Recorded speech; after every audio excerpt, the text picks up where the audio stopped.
বসিরহাট আমিনিয়া মাদ্রাসার সামনে যে মসজিদটা আপনারা দেখেছেন, সবাই জানেন। আমিনিয়া মাদ্রাসার অপোজিটে যে মসজিদটা, নিগরিপাড়ার যে মসজিদটা আছে, ওই মসজিদের আন্ডারে 41 বিঘে ওয়াকফ সম্পত্তি আছে। আমার কাছে সব তথ্য আছে। তারা মসজিদ কমিটিরা আসছে নওশাদ সিদ্দিকী ভাইজানের সঙ্গে দেখা করতে, কালকে আমার কাছে ওরা ফোন করেছিল। 41 বিঘে ওয়াকফ সম্পত্তি আছে। সেই ওয়াকফ সম্পত্তির যে মোতাল্লি আছে, সে তৃণমূলের দ্বারা দালালি করে সেই 41 বিঘে সম্পত্তি পেরাই বেহাত।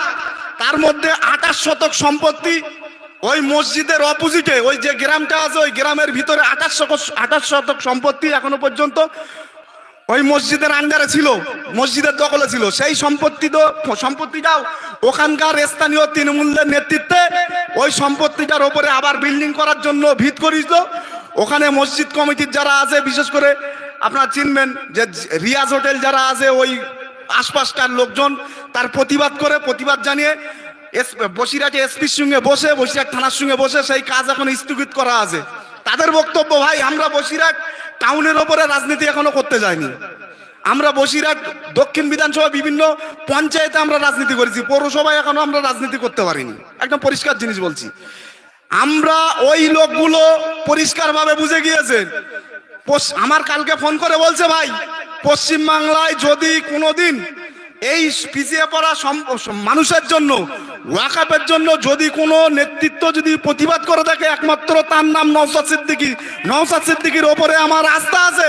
কারণ এখানকার স্থানীয় যেসব এমএলএ আছে, বসিরহাট উত্তরের এমএলএ, বাদুড়িয়ার এমএলএ, হারোয়ার এমএলএ, এরা কিন্তু সবাই সংখ্যালঘু সম্প্রদায়ের। এরা এখনো পর্যন্ত ওই ওয়াকফ সম্পত্তি কেন দখল হচ্ছে?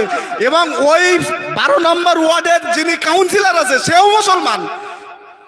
আর পাশে যেসব কাউন্সিলর আছে তারাও মুসলমান। বসিরহাট তৃণমূলী যে দায়িত্ব নিয়ে নেতৃত্ব দেয়, সেও সংখ্যালঘু সম্প্রদায়ের। কেন ওই 18 কাঠা সম্পত্তি বসিরহাটের ওপরে কিছু না কয়েক কোটি টাকা দাম, সেই টাকার সম্পত্তি কেন দখল হচ্ছে? ওই মসজিদ কমিটি বিভিন্ন নেতার কাছে গিয়েছে, যাওয়ার পরে ফেলিওর হয়েছে। লাস্টে বলছে যদি কোনো নেতা আমাদের এই আন্দোলনে সামিল হয়, এই আন্দোলনটা একদম পর্যন্ত বাংলার মানুষের কানে কানে পৌঁছে দিতে পারে, তার নাম নওশাদ সিদ্দিকী। মুসা ভাই, আপনার কাছে অনুরোধ করছি, একটু নওশাদ সিদ্দিকী ভাইজানের সঙ্গে আমাদের একটু বসানোর ব্যবস্থা করুন, আমরা একটু কথা বলতে চাই। আমি ছোট ভাইজানের সঙ্গে কালকেই কথা বলেছি, ছোট ভাইজান কথা বলতে রাজি হয়েছে। কারণ ছোট ভাইজান পিছিয়ে পড়া মানুষের জন্য অন্যায়ের বিরুদ্ধে লড়াই করে। ছোট ভাইজান আজকেই বলছিল আমি দরকার হলে ওখানে যাব। আমি বললাম, ভাই আপনার যাবার আগে ওই কমিটির সঙ্গে বসেন।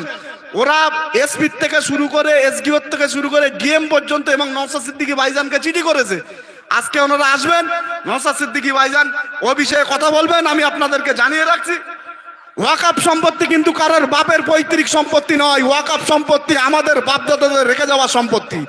এই সম্পত্তির উপরে যদি তৃণমূল চোখ তুলে তাকায়, ওই চোখ আমরা উপড়ে নেব।